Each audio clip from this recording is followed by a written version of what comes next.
Hello friends, welcome to R coaching channel. मैं सुजीत सिंह। आज के इस वीडियो में हम लोग प्रतिलोम त्रिकोणमिति फलन का अध्ययन करेंगे। फ्रेंड्स, प्रीवियस वीडियो में हमने प्रतिलोम त्रिकोणमिति फलन का बेसिक कॉन्सेप्ट्स, साइन फलन, साइन के इनवर्स फलन का डोमेन और रेंज देखा। आइए आज की वीडियो में हम लोग कॉस फलन का डोमेन रेंज और उसके इनवर्स फंक्शन का डोमेन और रेंज देखते हैं। तो हमें मालूम है कि कॉस फलन जो है वो परिभाषित होता है R2-1, में, यानी का डोमेन है R और रेंज है -1 से 1। बेटा कोसाइन फलन इस तरीके से होता है ना, इस तरीके से। अब आपको मालूम है ये -1 है तो ये 1 है। ये π/2 होता है, ये 3π/2 होता है, बीच में पाई है, ये 2π है।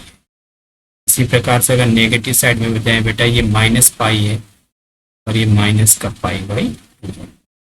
तो कोसाइन फलन के ग्राफ से ये बात हमें स्पष्ट है कि अगर मैं x एक्सिस पर 0 से लेके पाई तक जाऊं बेटा, तो 0 से पाई तक जाने में मुझे जो कॉस फलन का मान है वो आप देख रहे होंगे कि y अक्ष पर -1 से 1 तक मिल जा रहा है। यानी 0 से पाई तक जाने में मुझे कॉस का जो पूरा रेंज है बेटा -1 से 1 वो प्राप्त हो जाता है। इसी प्रकार से अगर मैं 3π/2 से आगे बढ़ जाऊं, सॉरी पाई से आगे बढ़ जाऊं,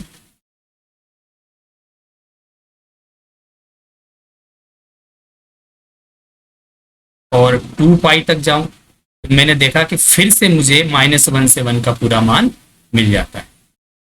पाई से 2π तक जाने में फिर से मुझे -1 से 1 का पूरा मान, पूरा अंतराल मिल जाता है।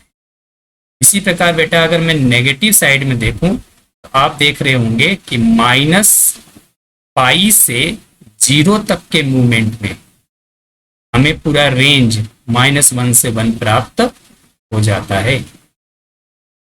और ऐसा क्यों हो रहा है? क्योंकि हमें मालूम है कि प्रत्येक त्रिकोणमितीय फलन आवर्ती होते हैं और ये बार बार उन्हीं मानों की पुनरावृत्ति करते हैं। तो इसलिए हमने देखा कि कॉस फलन 0 से पाई के बीच में -1 से 1 का पूरा मान कवर करता है और उन्हीं मानों की बार बार क्या करता है बेटा, पुनरावृत्ति करता है। इसका मतलब ये हो गया कि अगर हम व्युत्क्रम फलन परिभाषित करें, कॉस इनवर्स x फलन परिभाषित करें बेटा, तो जो कॉस फलन का रेंज था वो इसका डोमेन हो गया, यानी डोमेन हो गया -1 से 1 और रेंज हो जाएगा बेटा। अब ये अंतराल अगर हम लेंगे तो 0 से पाई हो जाएगा, या फिर मैं -1, 1 को पाई से 2π के इंटरवल में भी लिख सकता हूं, या फिर -1, 1 को मैं -π से 0 के इंटरवल में भी लिख सकता हूं। और साइन के केस में भी हमने देखा था कि ऐसे अनंत इंटरवल पॉसिबल हैं और इन सबको हम शाखाएं कहते हैं, ब्रांचेस कहते हैं। ये बात हम पहले से भी जानते हैं, ये ब्रांचेज है बेटा।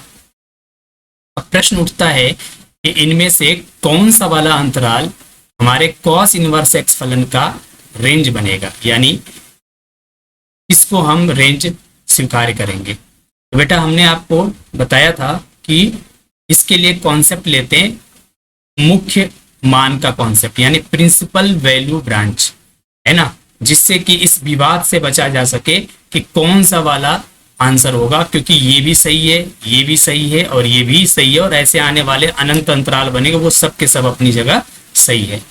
तो हमने आपको बताया था साइन के केस में कि परंपरागत तरीके से जो मूल बिंदु के पास का अंतराल होता है उसी को हम सेलेक्ट कर लेते हैं। तो मूल बिंदु के पास वाला अंतराल 0 से पाई वाला अंतराल है, तो इसी अंतराल को हम मुख्य शाखा के रूप में चयन कर लेंगे।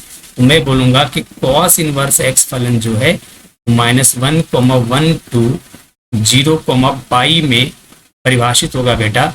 इसी को हम मुख्य मान कहेंगे। मुख्य मान वाली ब्रांच कहेंगे, शाखा कहेंगे। क्लियर? और ये हमारे कोसाइन फलन का, कॉस इनवर्स फलन का प्रांत हो गया बेटा। यानी कॉस इनवर्स फलन -1,1 से 0,π में परिभाषित होगा।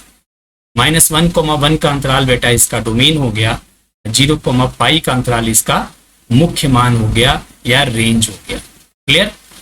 अब सपोज मुझसे अगर क्वेश्चन दिया जाए कि find the value of cos inverse 1/2, तो लेट्स से कि मैंने इसको y मान लिया, बेटा cos y इक्वल टू हो गया 1/2। हमें मालूम है कि cos π/3 की वैल्यू होती है 1/2। अब हमारा मुख्य मान जो है वो 0 से पाई के अंतराल में है, तो जो भी मान मैं यहाँ लिखूंगा वो इसी अंतराल का होना चाहिए। तो 0 से पाई के अंतराल में π/3 आता है, तो मैं बोलूंगा कि y का मान हो गया π/3 और यही हमारा आंसर हो गया, यानी cos इनवर्स 1/2 का मान π/3 हो। क्या ये बात हमें समझ में आ रही है?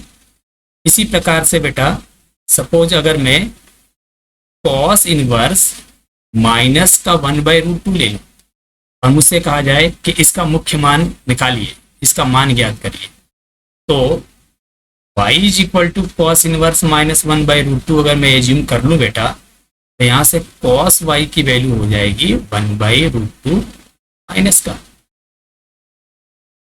अब माइनस और इस 1/√2 की वैल्यू होती है cos π/4।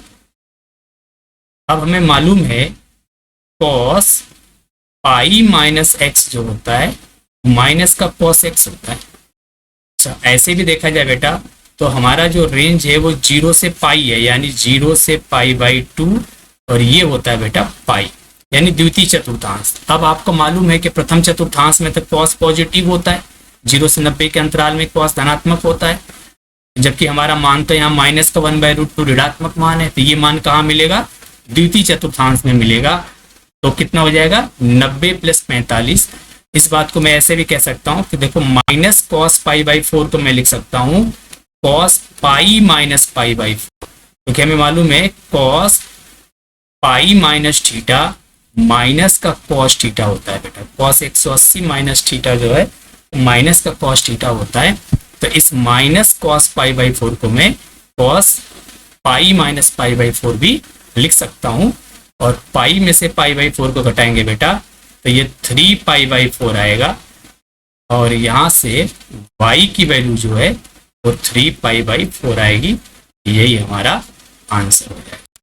अब आप देख सकते हो कि 3π/4 यानी 135 डिग्री, और ये 135 डिग्री जो है बेटा वो 0 से पाई के अंतराल में आता है ना। तो इस प्रकार से हम आंसर करेंगे। तो अगर हम ध्यान से देखें, कॉन्सेप्ट को देखें तो बेटा ये 0 है, ये π/2 है, ये पाई है, और ये माइनस का π/2 है। तो कॉस फलन जो कोसाइन था, मतलब कॉस का इनवर्स फलन है, कॉस इनवर्स एक्स फलन, ये 0 से पाई तक इसका रेंज है। तो 0 से पाई का मतलब प्रथम चतुर्थांश और द्वितीय चतुर्थांश, यानी कॉस इनवर्स एक्स फलन जो है उसका मान, उसका जो आंसर आएगा या तो वो प्रथम चतुर्थांश का कोण होगा या तो फिर द्वितीय चतुर्थांश का कोण होगा बेटा। इसी प्रकार से अगर हम साइन इनवर्स एक्स फलन को देखें तो इसका मुख्य मान था -π/2 से π/2, यानी या ये देखिए -π/2 से π/2, यानी या तो चतुर्थांश में आंसर बनेगा या फिर प्रथम चतुर्थांश में आंसर बनेगा। क्लियर बेटा? तो इस तरीके से मुख्य मान या रेंज से डिसाइड होगा कि किस फलन का मान क्या होगा। क्लियर?